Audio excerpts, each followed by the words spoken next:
Pauline, Célia, Tom, Thomas et Marius, vous avez entendu la fin de l'évangile. Réjouissez-vous, parce que vos noms sont inscrits dans les cieux. Oui, Jésus a donné sa vie pour qu'un jour, vous puissiez être sauvés éternellement. Et il a donné sa vie aussi pour qu'aujourd'hui, vous puissiez le recevoir dans la communion. Alors, réjouissez-vous intérieurement de le recevoir dans quelques minutes. Et vous avez aussi entendu dans l'évangile que c'est un motif de joie, mais que Jésus, lorsqu'il vous donne de s'approcher de lui, vous envoie aussi en mission. Jésus prend combien de disciples, vous avez entendu? Le premier communion 72. Il les envoie combien par combien? Vous êtes là.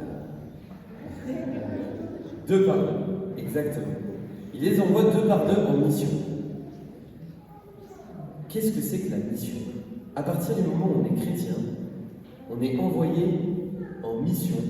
Votre mission, si vous l'acceptez, vous êtes envoyé en mission par Jésus. Qu'est-ce que ça veut dire? Eh bien, la première chose que ça veut dire, la mission, vous le remarquez dans l'Évangile, c'est que nous sommes des amis de Jésus. Jésus n'envoie pas en mission des gens qui sont loin de lui. Il n'envoie pas en mission des gens qui ne le prient jamais, des gens qui ne passent pas du temps avec lui. Non, il envoie en mission des gens, des enfants, des adultes, des personnes qui sont plus âgées, à partir du moment où ces personnes ont une relation avec Jésus. Et il envoie ses disciples en mission. Qu'est-ce que ça veut dire?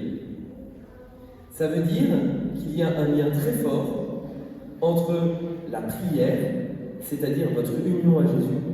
Tout à l'heure, vous allez recevoir tout Jésus. L'union va être totale. Si vous êtes complètement à Jésus, lui, c'est sûr, il sera complètement à vous. Donc, il y a un lien très fort entre votre union à Jésus et votre désir d'en parler autour de vous. Moi, je le vois dans ma vie de prêtre.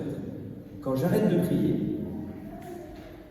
j'arrête pas de prier complètement quand même, mais quand je prie moins parce que j'ai un peu la flemme, parce que je mets Jésus un peu de côté, j'ai plus envie de l'annoncer. Quand j'arrive devant quelqu'un et que j'ai prié avant, j'ai qu'une envie, c'est de se dire, lui, il faudrait qu'il connaisse Jésus. Quand je n'ai pas prié, j'ai envie de dire, bon, lui, il faut que je prenne du bon temps avec lui, ceci, cela. Mais j'ai oublié Jésus. Si vous priez, si vous êtes des jeunes filles, des jeunes garçons, qui êtes unis à Jésus par la prière, vous allez avoir envie de le répandre. Vous allez avoir envie que vos amis, ils le sachent. D'ailleurs, je remarque quelque chose. Quand vous passez une semaine au patronage, par exemple, eh bien, vous n'êtes pas pareil. À la fin de la semaine, je le sens, vous avez plus envie d'annoncer Jésus qu'au début de la semaine. Parce que pendant toute la semaine, on a prié tous ensemble. Vous avez remarqué ça? Quand vous partez chez des amis et qu'il n'y a plus rien, plus de prière, plus de messe, etc., eh bien, on vous retrouve et on dit, ah ben donc, tout a reconstruit. Il s'est éloigné de Jésus, elle s'est éloignée de Jésus.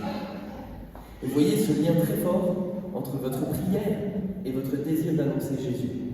Notre lien très fort entre la prière et celui d'annoncer Jésus. Regardez votre vie de prière en ce moment, ou regardez votre désir d'annoncer Jésus. Je suis quasiment sûr que ceux qui ne prient pas dans cette assemblée n'ont pas envie d'annoncer Jésus. J'en suis quasiment sûr. S'il y en a un pour qui c'est pas vrai, il vient me voir à la fin de la messe. Et ceux qui prient, ceux qui sont dans une dynamique de prière en ce moment, ils ont envie de répondre à Jésus. C'est beau, hein? Cette paroisse, elle est missionnaire. Moi, je vois des aînés de notre paroisse dans le soin qu'ils prennent aux personnes âgées, dans la délicatesse qu'ils ont dans leur relation, ils annoncent Jésus. Il y a plein de manières d'annoncer Jésus. Il y a la manière de l'évangile aujourd'hui, on toque aux portes, le royaume de Dieu s'est approché de vous, on se fait parfois claquer la porte au nez, puis il y a plein d'autres manières. Il n'y a pas une semaine cette année quasiment, où il n'y a pas un ado de l'aumônerie qui m'a ramené quelqu'un. La semaine dernière encore, il y a une jeune fille qui vient pour demander le baptême, parce qu'elle a une amie qui est chrétienne et qui a su la guérir. Et puis aussi, vous voyez, on peut être missionnaire par les signes qu'on porte. Aujourd'hui, vous avez vos médailles, vous avez vos croix. Et quand vous avez une croix, une médaille, vous croisez un ami, t'as une croix, t'es croyant. allez, c'est parti. Je suis missionnaire, juste grâce à ce petit objet que je porte chaque jour. Il y a plein de manières d'annoncer Christ.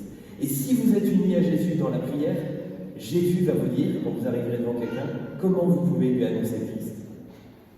Alors vous allez dire, mais moi je me suis découragé, parce que j'ai essayé d'annoncer le Christ, puis je me suis fait claquer la porte au nez. Ça arrive parfois. Vous en parlez à des amis, tiens, viens au quintet.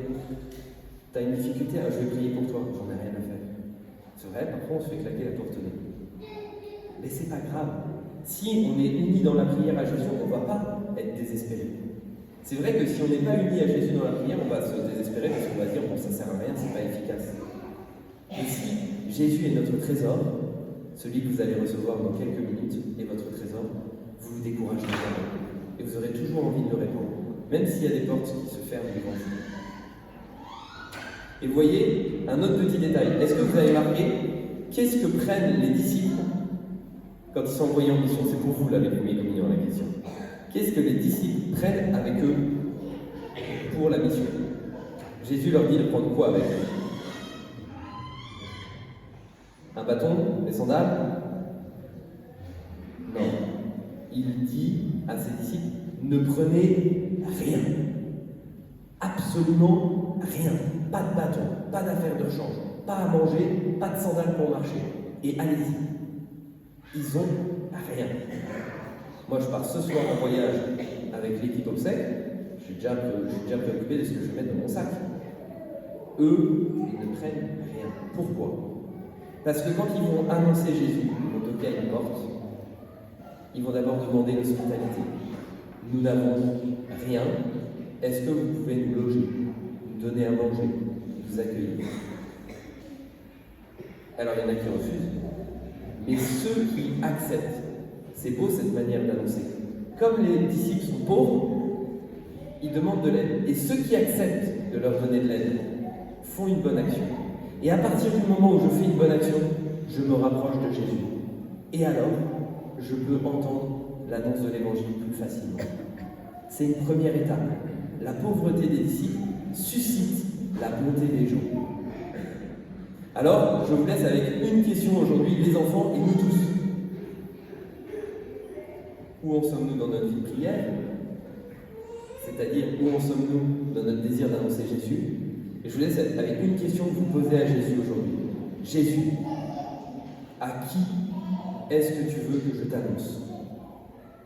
Jésus, à qui est-ce que tu veux que je t'annonce?